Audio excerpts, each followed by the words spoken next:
Top 3 des coïncidences les plus cheloues de l'histoire. En 1975, en Finlande, il y a un homme genre de 70 ans et il est mort percuté par un camion. Sauf que 2 heures plus tôt, son frère jumeau, il avait eu le même accident avec exactement le même type de camion, exactement au même endroit. La probabilité pour que ça arrive, c'est une dinguerie. Cette histoire-là, elle est un peu plus connue. C'est en 1945 au Japon, il y a un homme qui vient pour un voyage d'affaires. Sauf qu'en fait, il y a eu la première bombe nucléaire qui a explosé à ce moment-là. Du coup, il est vivant, mais il est blessé quand même. Et il rentre chez lui, mais lui il habite à Nagasaki. Et vous savez quoi, il rentre juste à temps pour la deuxième explosion en fait. Et il a encore survécu. Bref, c'est le seul homme qui a survécu aux 2 explosions. Là c'est coïncidence, j'avais jamais entendu parler de ça. En fait, il y a un lien bizarre entre Lincoln et Kennedy. Déjà tous les deux, ils ont été élus à 100 ans pile d'écart.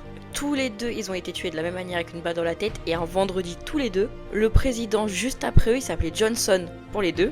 Et moi c'est cette partie de l'histoire, ça me choque.